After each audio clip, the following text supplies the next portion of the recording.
Sir, would you like to react to what the president said yesterday? I will quote her. I have a husband. My husband has a mistress. I can hire a gunman for 5,000 pesos to kill the mistress. That is how, for 5,000 pesos, that is how bad gun violence in the Philippines is. And that is, again, yes, EJK. So how can you say that all your listed victims, all your listed complainants are supposed victims of the drug war? It can be that it is a crime against passion. It can be murder because of a third party in a relationship. It can be plain hold up. So how can they say now that all the victims there are that all the victims there are victims of the drug war that is supposed to be a crime against humanity? I do not want to consider or even think that our vice president seems to have a mastery over this kind of issues, no?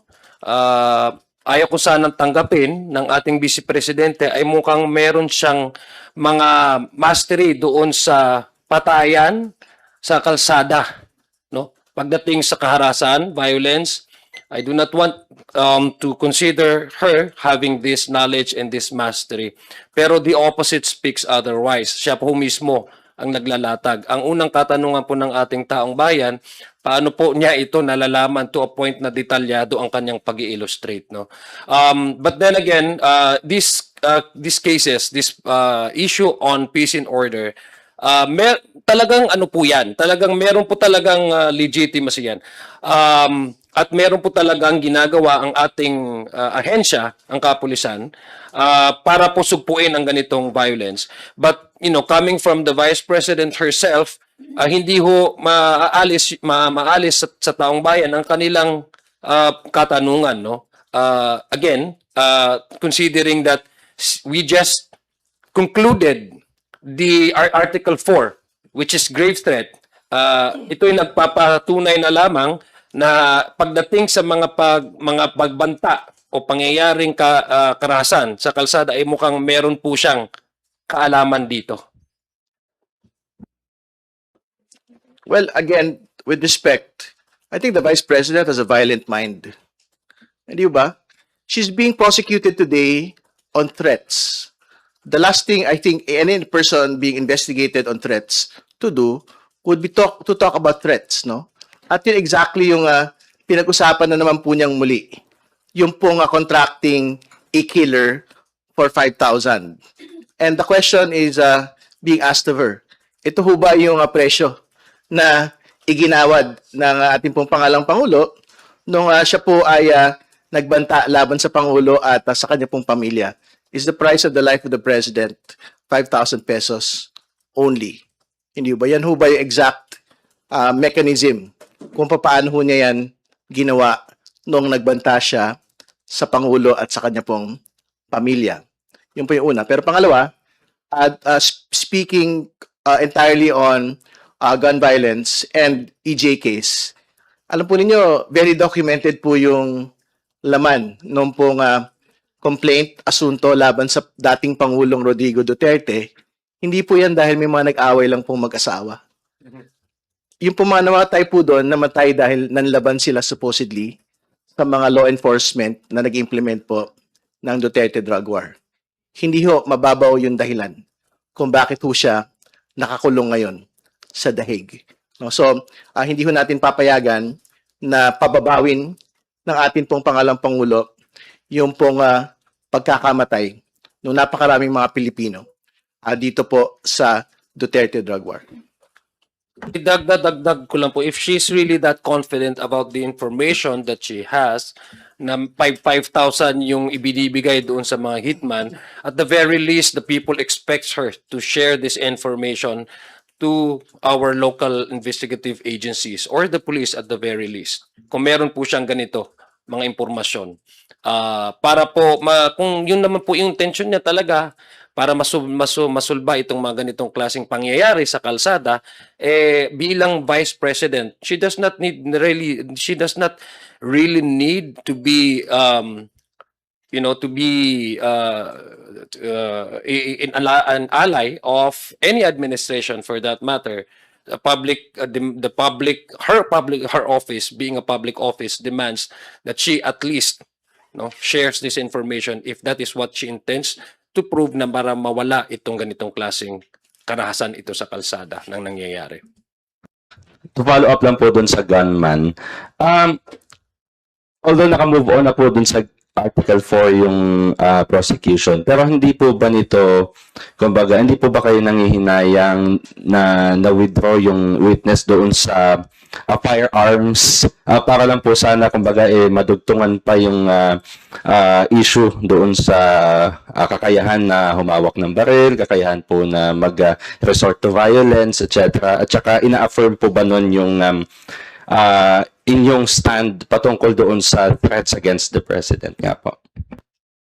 Well, as far as we're concerned naman, sapat na eh. Tapos na po yung presentation po namin ng evidence on threats, no?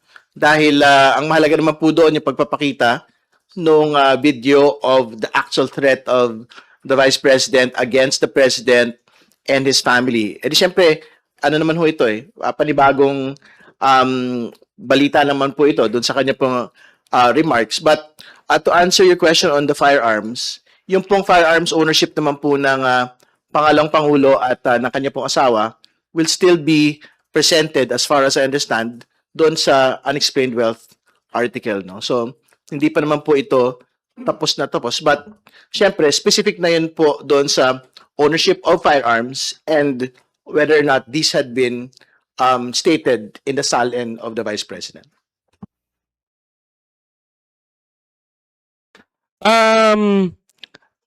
Yung pagpunta po niya dun sa rally sa The Hague nga po, tapos binitawan po niya yung salitang yon.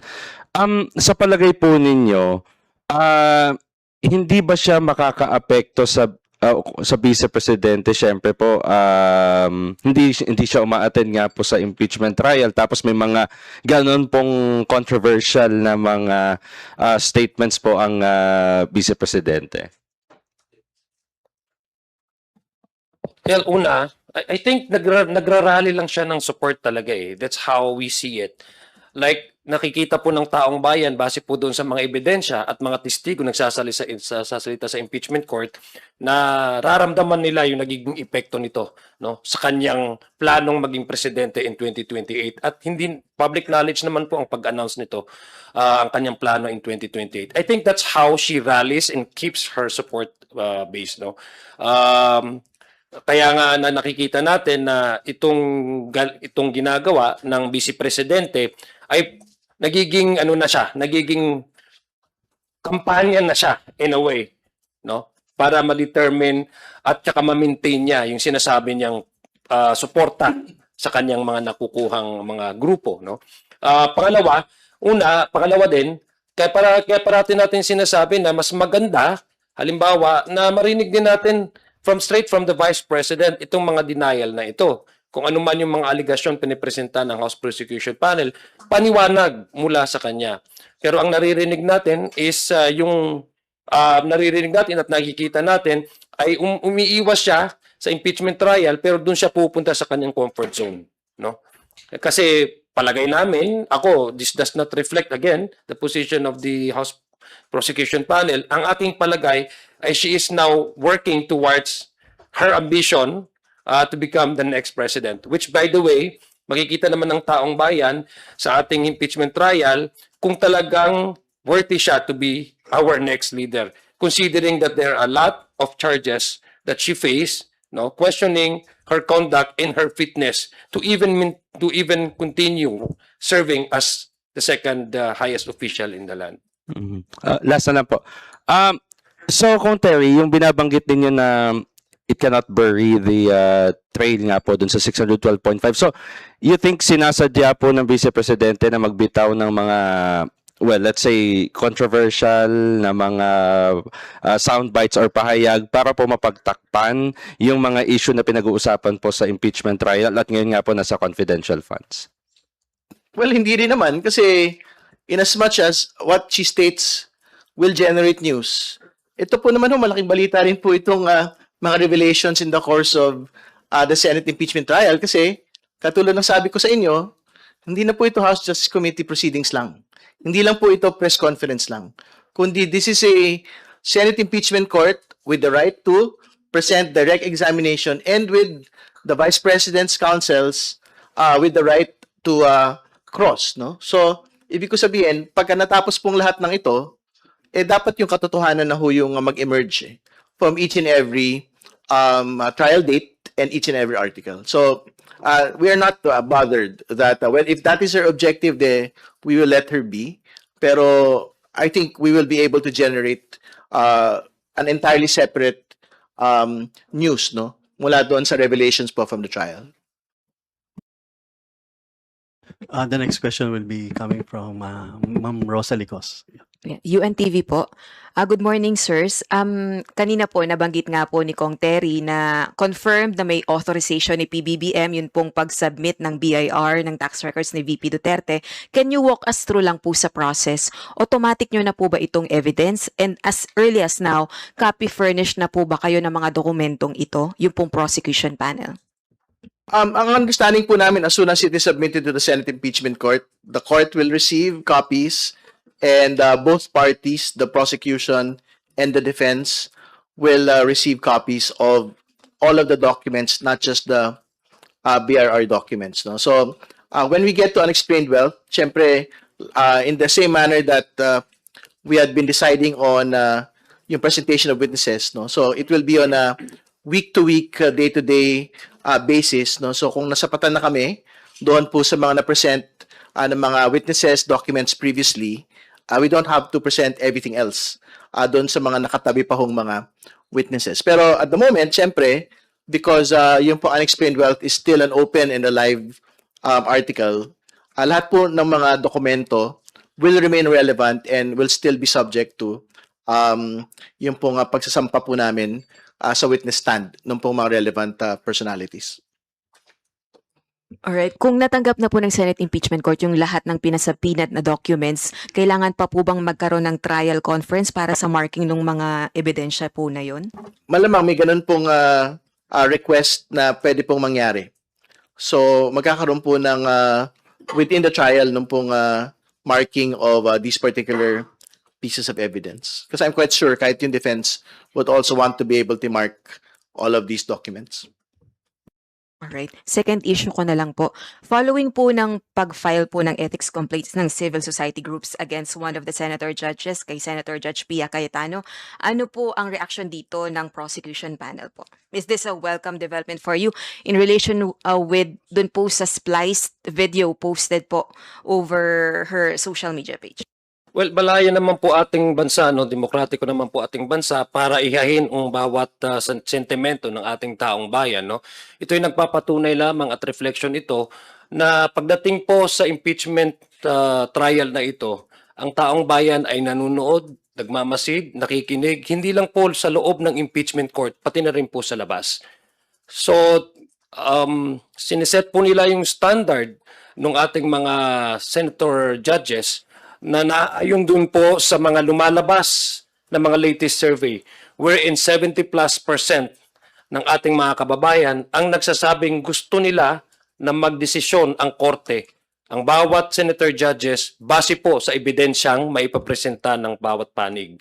So yun po yung reflection nung meron pong pagkadismaya o disappointment ng ating taong bayan dahil nga inaasahan nila na bilang mga senator judges ay magbabase po ang kanilang desisyon doon po sa mga ebidensyang maipapresenta. So this is just a reflection of the recent surveys that came out that most of our kababayans, no, expecting the senator judges to decide and approach this case based on the merits of the evidence and the testimonies of the witnesses of both the panels would present before the impeachment court.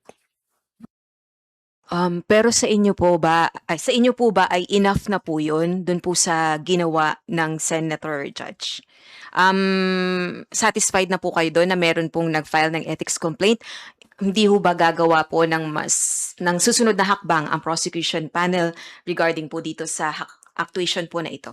It's not even the question of being satisfied, it's the question of how the public maintains and respects the integrity of the impeachment court by making sure that all sitting senator judges in the court would display a certain degree, at the very least, of impartiality that is also compliant with the Senate rules on impeachment. Na lahat po ng mga senador should also maintain their impartiality and to open to all evidences that would be presented by both panels. A last follow-up na lang po on the issue. Kasi po yung Senate Impeachment Court spokesperson po, ang nabanggit niya po, hindi po ma-actionan ng Senate Impeachment Court kung wala naman pong manifestation from either party regarding po dito sa issue nga po na ito na spliced video. Well, we will again. This is an ongoing discussion, and we still haven't reached the decision. The House Prosecution Panel hasn't reached a final decision in relation to this specific concern. Thank you. Thank you. The next question will be from Sir Lance. Hello po, good morning. One clarification lang po kay Kong Terry. Sabi niyo po kasi kanina nagbigay na po ng approval ang Pangulo ng Pilipinas for the BIR documents. Clarification lang, sir. If you just know, may written authority po ba yung presidente mismo to the BIR? Kasi as I understand, tama po ba? Correct me if I'm wrong. The BIR commissioner can just respect the subpoena and actually submit the documents to the court. So, did he actually seek a written authority from the president? No, to be clear, no, yung pong BIR commissioner will have to get the approval from the president, no. So I'm not quite certain whether it's an oral approval or a written approval, no. Pero better to ask the BIR commissioner. But as far as we know, because they had complied and submitted the tax documents, nakuha po nila yung approval from the president, no? So, Okay. pero I'm quite certain meron po yung written approval from the president himself. Okay, sir. So, as to the details kung kailan niya po ito nakuhang approval na to, hindi pa po alam ito ng prosecution sa ngayon. I think better po na yung BIR kasi sila naman yung nag-comply with the subpoena itself. Okay po. Thank you, sir. We recognize Ma'am Vivian Gula. Follow up lang po dun sa procedure ng disclosure nitong mga isinabina ng mga documents.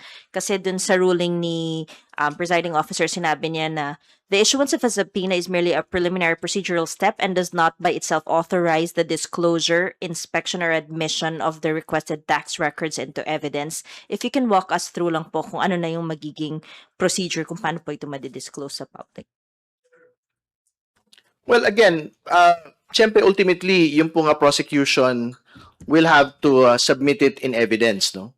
When we get to unexplained wealth, no? So, syempre, I'm quite certain the defense will try to object to the submission of these documents, BIR, AMLC, bank records, in evidence, no? So, the presiding officer or the court will have to decide on the day that it will be submitted in evidence on whether or not ipapasok or papapasukin yung pong mga ebidensya po na ito. So ultimately, yun po yung during the testimony proper ng pong mga relevant personalities. Pero syempre, magkakaroon din po kasi ng offer of evidence sa dulo. So dun, sa dulo pong yun ay sigurado po kami, the defense will, of course, try to object to it also. No? So, sa dulo-dulo ho, yung pong impeachment court, yung pong magpapasya. Are you optimistic? I think we have a high optimism on all of it. Lalo't higit, nagpaliwanag naman po yung pong Senate Impeachment Court as to why these documents are being subpoenaed. Sinabi ho nila, there is no basis to state confidentiality on BIR and AMLC documents.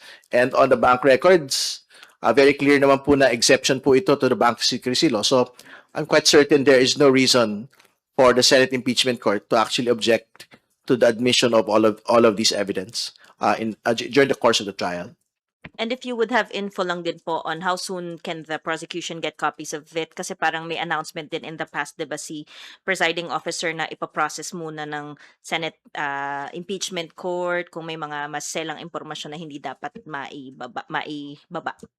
Ang understanding ko po, today and in the next couple of days, the court itself will look into the documents that have been submitted, but as soon as it is available, it will be given to the prosecution.